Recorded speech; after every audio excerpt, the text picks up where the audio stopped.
अगर आपकी किसी से दुश्मनी चल रही है, कोई एक ऐसा इंसान जो जिससे आप इस वक्त खौफ ज़दा है, यानी आपके अंदर डर है, आपको यूं लग रहा है कि भाई मेरा पड़ोसी या फला इंसान मुझे कुछ नुकसान पहुंचा सकता है, तो आज आपको कुरान करीम की कैसी दुआ मैं बताने वाला हूं इंशाल्लाह। आप इस दुआ को कसरत से पढ़ें, यानी ज़्यादा तादाद में पढ़ें।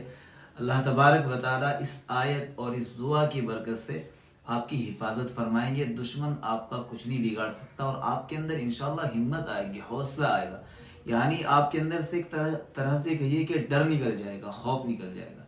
आयत आप स्क्रीन पर देख सकते हैं, रब्बी नज्जिनी मिनल कौमिस सालिमीन। हर नमाज के बाद पढ़ लिया करें, सुबह और शाम पढ़ लिया करें 3-3 दफ़ा। फ़ायदा मैंने आप हजरात को बता दिया, कोई दुश्मन कुछ नहीं बिगाड़ेगा, कोई नुकसान नहीं पहुंचाएगा। इंशाल्लाह आप बेखौफ होकर आराम से ज़िंदगी गुजार सकेंगे। वीडियो को सेव भी कीजिएगा और शेयर भी कीजिएगा और आमीन ज़रूर लिखते जाना। अल्लाह ताला हमारी हर तरह के दुश्मन से हिफाजत फरमाए।